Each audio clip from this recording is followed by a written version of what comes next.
Hey, what's up YouTube? Today I'm going to show you how to install winter wheels and tires on your 2017 Subaru Forester, and this is probably going to apply to a lot more than just the 2017 Subaru Forester, so I'll go ahead and link in the description all the vehicles that this covers for these specific tire sizes. But we are going to be installing those tires over there and steelies that I got from tirerack on here because it is supposed to sleet actually tomorrow morning. It's in New Jersey.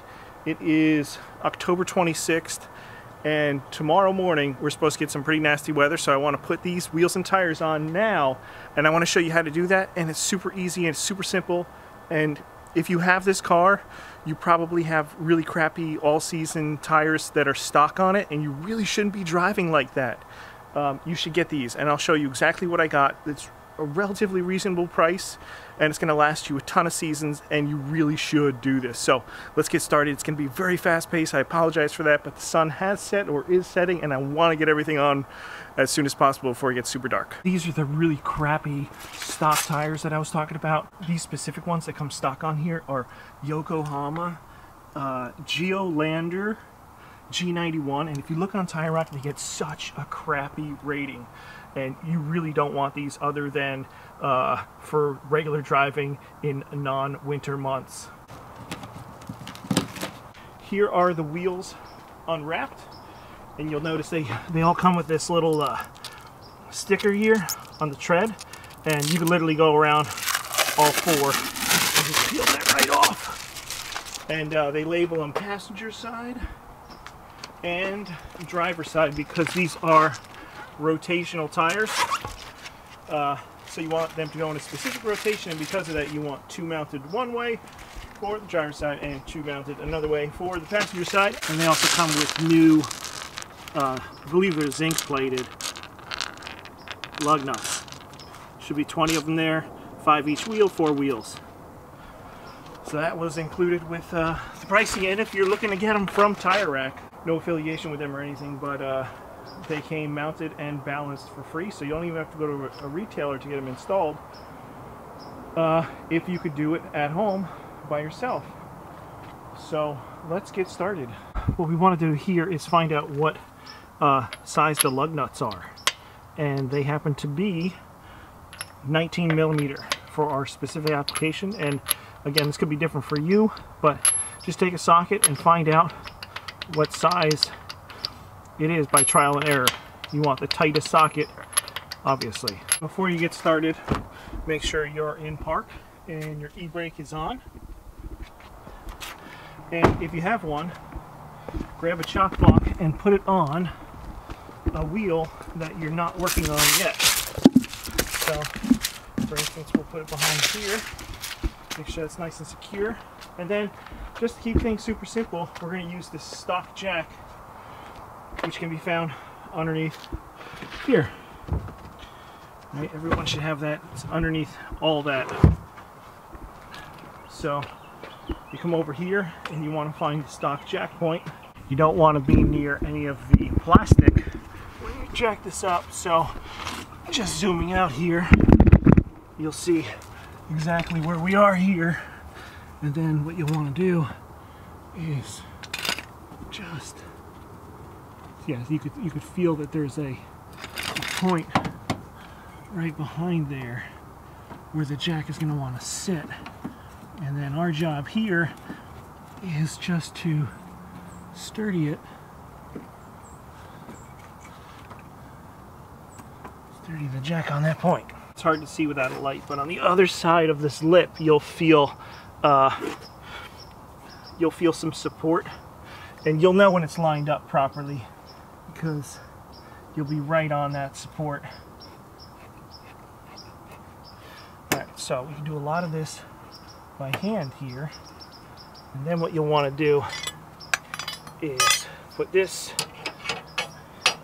in like that. You caught that, goes in that little hole, and what that does is it allows you to crank. It allows you to crank this up. But before you do that, if you don't have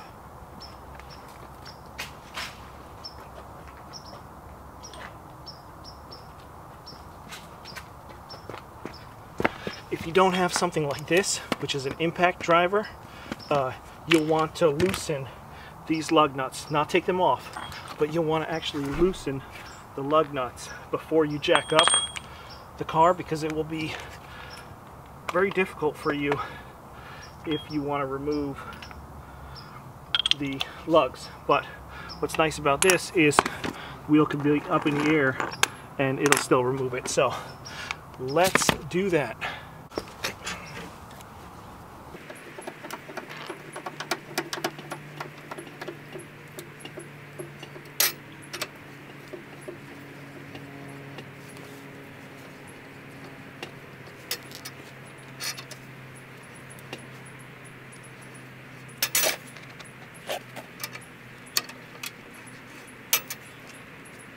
All right, you want to jack this up just enough to get the wheel off the ground. There we go. One of our tires, and we're going to set that off to the side because we're going to want that to go on right away as soon as we take this current one off.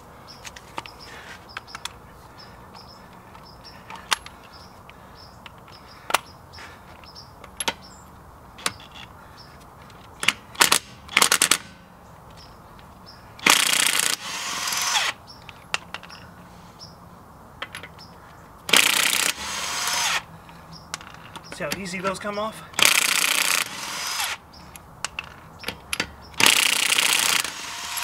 You might want to just rest your foot right up here so the wheel doesn't fly off like that. Get these off to the side. Carefully remove the wheel. Hurry up and get that out of the way. If your car is older and not brand new like this one, now's a good time to check in here.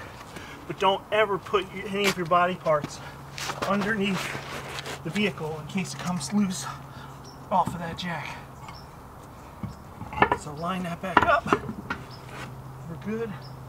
Actually, at this time, I'm wondering if I can get...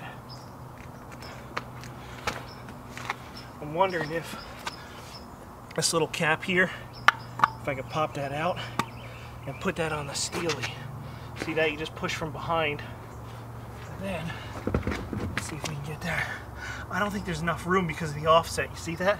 See how this sticks out? So there's not enough room to actually get that properly seated on there. So hopefully these sit fine though. Looks like it does.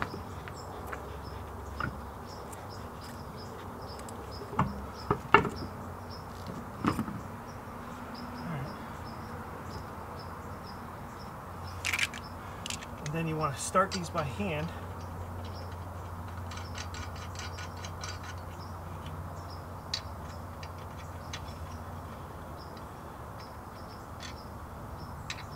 Actually, what I'll do is I'm going to use the new stuff because these might bottom out too soon.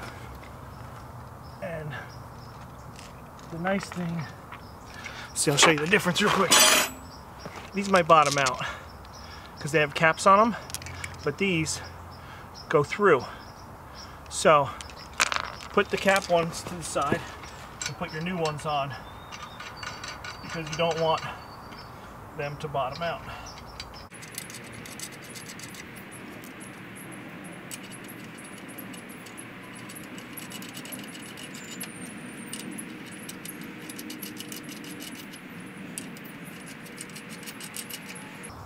So they're all nice and hand tightened. And then I put this thing on one, the lowest setting, and I barely get those on there, just to snug them up.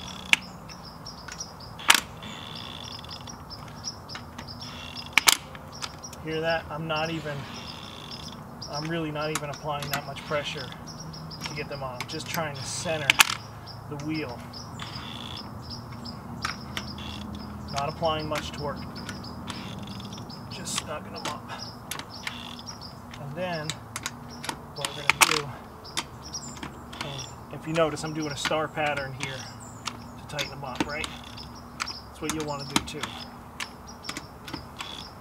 And now I believe, I'm just double checking my phone because I copied this from the owner's manual, that the torque rating is 89 foot-pounds of torque that you want to apply to those nuts.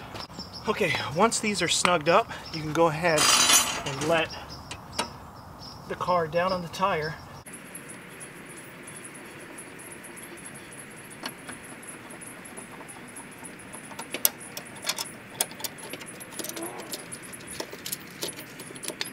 And then once that's out of there, what you can do is take your torque wrench and you'll want to set it to 89 foot-pounds. What I like to do is, lowest setting on this is 50, so I always torque in a star pattern to 50 first, and then I do my 89.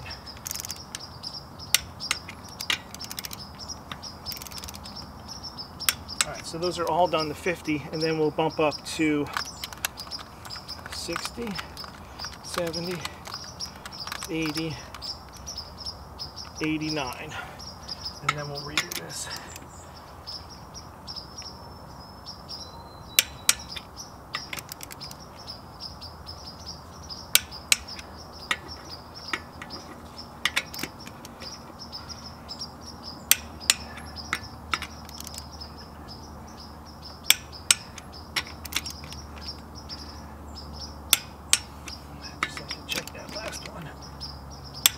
Good. Pretty straightforward once you do one.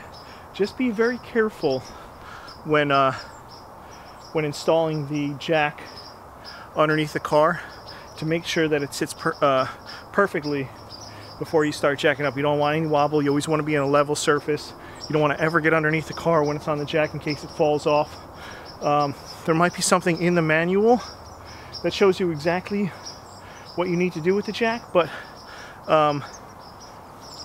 basically you just want to always find the point where that jack's got to sit, and I showed it to you in the back, and you know what, I'll cut and I'll show you one in the front so that way you have a little bit more confidence going into that. But you know, just double check on your car and make sure that it is stable where you're going to be jacking. That's the most important part. And always have a chock block if you can, so that the car doesn't move when it comes up in the air, because it will shift a little bit. So the chock block in the rear really helps to not allow the car to move too much.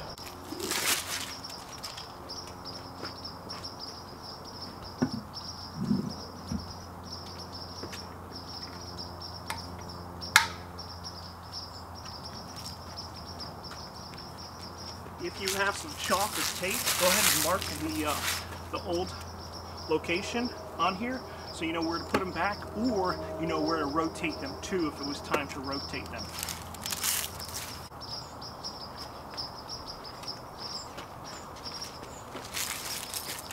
Make sure you're putting the appropriate tire on the appropriate side. We're moving over to the driver's side now, so make sure you're putting the driver's side on, because these specific wheels and tires are rotation based, so you want to make sure that they follow a specific rotation as you're driving down the road.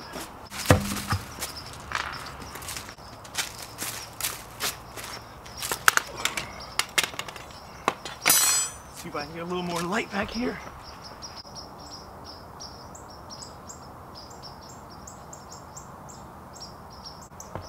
Go.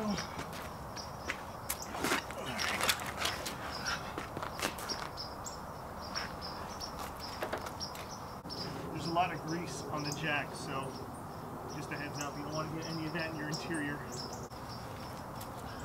Alright, start to jack this up now. Again, you just want to get it to the point where it is, the tire is sitting just above the ground.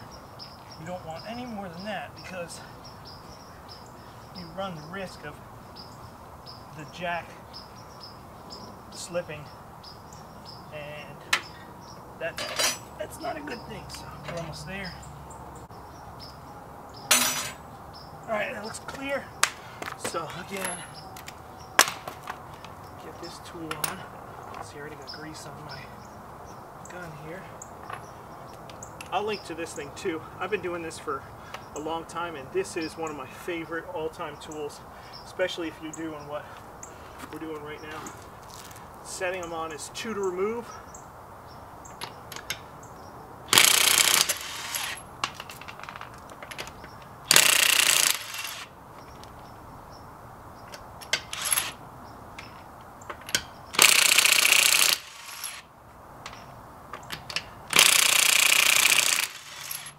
Again, just rest your foot on the bottom so the wheel doesn't kick off and then land on your brakes. Alright, careful, move that over there. Alright, put that off to the side. Again, take a look in here real quick if you can. Make sure everything's good. Brake pads and so forth and so on. And put the new one right on. Take that sticker off if you had it on there. The sticker that was on the tread, you can take that off.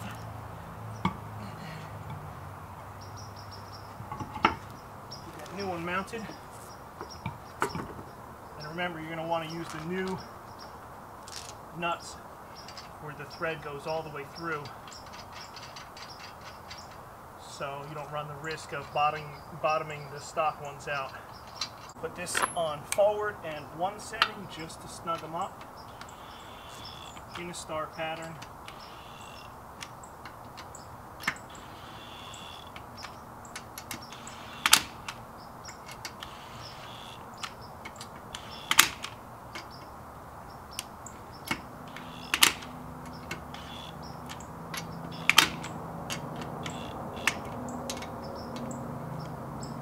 That should be fine. Then you can let the jack down. Put that out. No, do the front one next, obviously. That's what we got left. But for right now, while our torque wrench, while we're on the 50 setting, put it tight in the star pattern. Again, with our 19mm socket.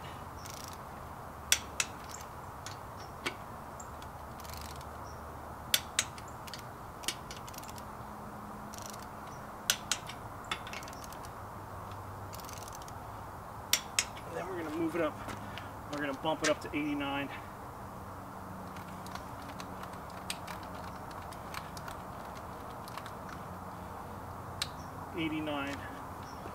Okay.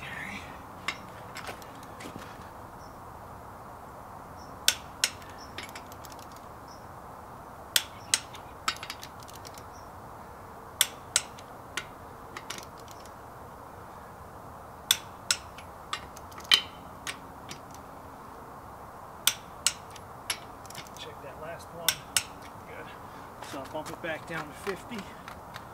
Okay, now we can move on to one of the front wheels, and you can leave the chock block like I was doing this one. So I took the chock block from out there and put it over here, and you can leave it there while you're doing the fronts. So always set yourself up though. So go grab another driver's side wheel.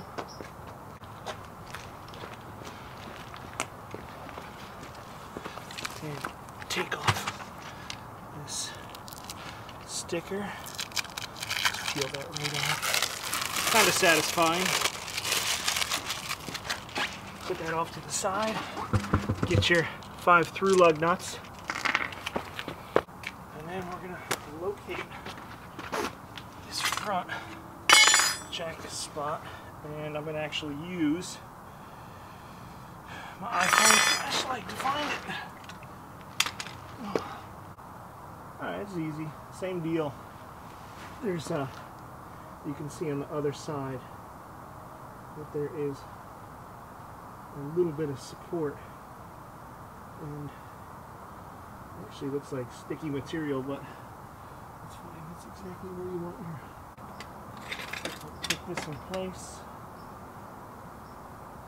Grease all over me. So line this up. Sorry I'm not going too much detail here on where this goes, but you'll it'll be obvious once you get underneath the car. So here's a bit of a close-up. Let me get my iPhone flashlight on there so you can see about where the jack is. Alright, that's about where we're putting it here.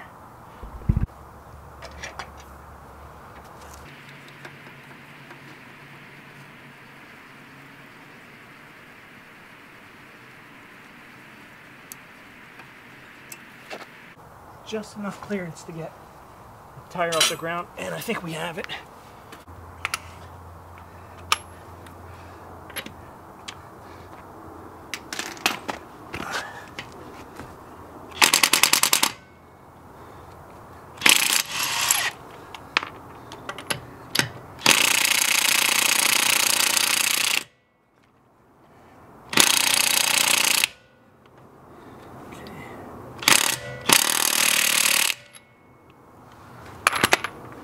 Jesus.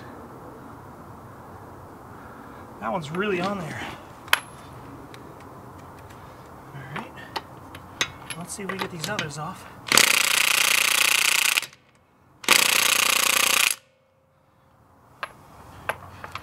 Alright, maybe the battery's low. Let's see if that's the case.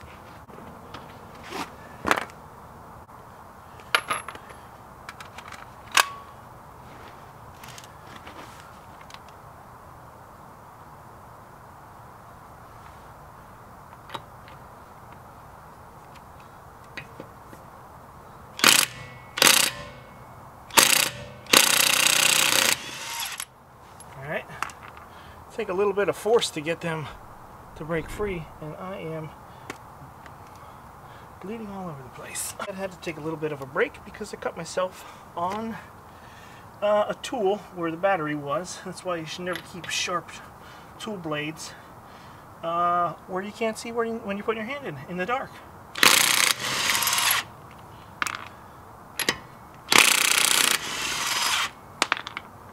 Yeah, it was definitely the battery.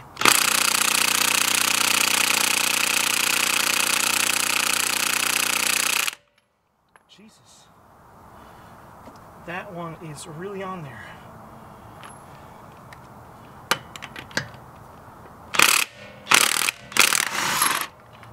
That's ridiculous.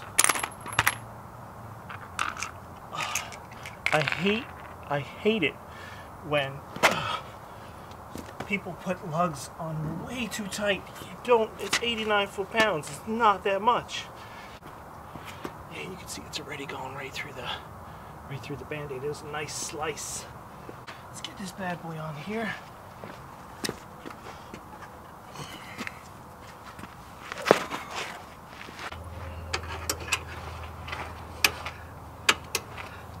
I'm not going to talk much during this one, so feel free to just watch or push forward. Skip ahead. I do talk a little bit more about a couple more points of interest that are important.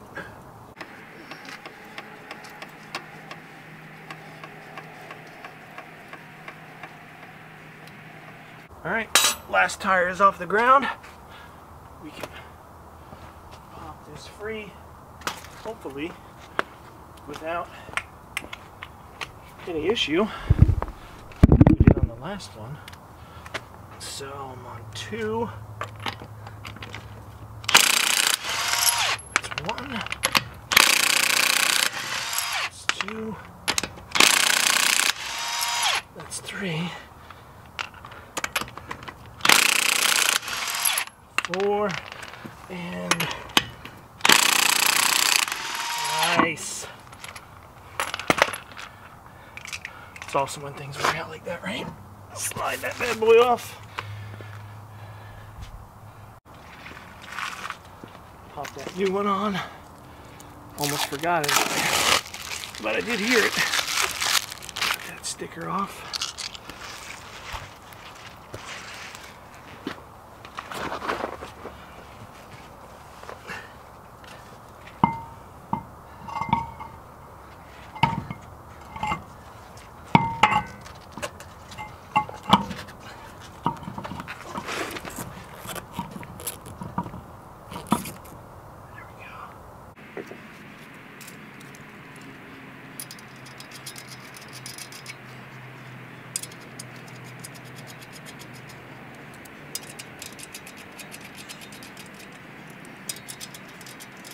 Down the home stretch now.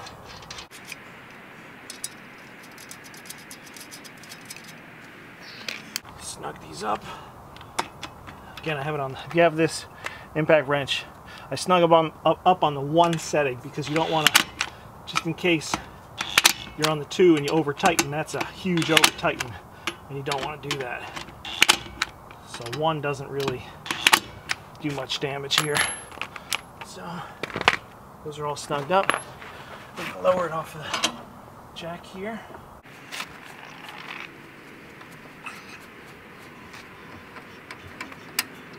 And there's nothing wrong with using the jack. I've done it plenty of times in the car I had before this, a 2008 Jeep Grand Cherokee. It works fine. You know, you've got to know those jacking points though. It's really important. And don't solely rely on the jack holding the car up while you're working underneath it. For that, you're going to want what's called a jack stand.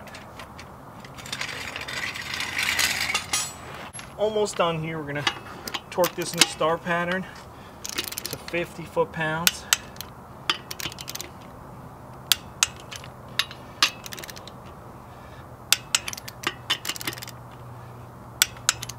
Again, I do the 50 just to snug them up, and then I do the recommended 89 foot-pounds. That way you don't sneak up on them with the 89. You kind of work in to the 89, which I like that little step up. It's nothing crazy because the torque wrench's lowest setting is 50, and you always want to have it on that lowest setting when you're done with it. You always want to wind it down to that lowest setting, so it's really no extra work. Not that much when you think about it. So that's it. Now just want to talk to you real quick about some important points. So we're all done here. We're all done here, as you can see. Actually came out pretty nice. Let's do a quick walk around. This side's a little too dark. I don't think you could see that, but yeah, I think it came out pretty nice, right? Yeah, they came out pretty nice. So I like the silver on black look. It's a little mean looking for the winter, I guess. Okay, so some important points. Hang on one second. What's up? Nothing. I'm waiting patiently. You're doing a video. Did you still want to go and eat? Yeah, we'll go to Benny. 8 and reservation, all right? 8 o'clock? Quarter to 8. Quarter 8? Benihana. Sounds good. That means like leaving about a half hour or so. How far away are you from getting done? Not that far. I just got to clean up a little bit and explain to my YouTube friends just one more important point. Yeah, okay. All right, thanks. So that last and final important point, we've gone and torqued our lugs to 89 foot-pounds on all corners. But here's the kicker: after about 50 to 100 miles, you're going to want to recheck them at that 89 foot-pound mark. And the reason is because the car's taking turns, it's hitting potholes, it's not 100% tight right now. As much as you think it is, it's really not, and you will find, especially I found in the front wheels, that they have a tendency to loosen up just a little bit, just enough for you to notice them, but you don't want to have tight lug nuts and loose lug nuts, because what happens, at least what I think happens, is what I've been told happens, is that you can warp your rotors that way. So yeah, so don't do that. Don't just let them go. Recheck them. Just mark down 50 or 100 miles, or you know, the next day if you have one trip, whatever it is, just go ahead and recheck those. It's important. You know, you don't want a wheel coming off or something like that. And worst case scenario, you're warping a rotor, and you don't even want that either. So just check them. It's simple. And anyway, look, I hope this helped you out. Especially for Northeast people, I see tons of these Subarus all over the place. Outback Forester, Crosstrek, yeah, they're all over. So once I found out that they come with such crappy all-season tires on them, you really can't run them properly in the winter, and it's all-wheel drive. And I mean, you could have a front-wheel drive vehicle beat an all-wheel drive vehicle if that front-wheel drive vehicle has proper winter tires in the snow. So do yourself a favor and get proper winter tires and put them on a second set of wheels, so you're not giving the tire shops extra money. I mean, if you were doing this, let's say for 3 seasons, you'd have to go there like 5 or 6 times in order to put them on the stock wheels that you had, and that's just a ridiculous waste of money. These wheels were literally $70 a piece. It's kind of a no-brainer. 280 bucks out the door, done. And you get a mounted and balanced tire rack when you do it this way, so you're saving money on mounting and balancing. So there's a lot of win-win situations here with this winter tire setup on an extra set of wheels. Now, you would hope that tire rack filled the tires with the appropriate kind of air pressure for this car, right? So if you open up your driver's side door, you could see here the tire pressures that they recommend per different tire sizes. So the front and rear are 225/60 R17, that's correct, and the front gets 30 psi and the rear gets 29 psi. So we're going to go ahead and check those. Just taking a simple tire pressure gauge, you can go ahead and do that. Or you can get something fancy like this that I use at the racetrack. But either way, it's going to tell you, right, we want 30 in the front, and it's about 32. So with the cold weather coming up, I'm actually going to leave that at 32. That's fine. And if you need to bump them up at all, you could literally use something as simple as a bike pump. You don't have to get all fancy. So use a bike pump, check it with a tire pressure gauge, and you should be all set. I'm going to leave them at 32 in the front. Recommended is 30, but I'm going to leave them at 32. And maybe something similar for the rear. The rear is supposed to be 29, but maybe you'll do like 31 or something, so I'll be +2 at all 4 corners. Because we do have cold weather coming up, and tire pressure does go down with cold weather, so it's just logic. Anyway, I hope I helped you out. Please thumbs up this video if you like it, and please share this video with anyone you know with even just an all-wheel drive vehicle, just to kind of encourage them to get proper winter tires, especially if you're living here in the Northeast. Take care, guys.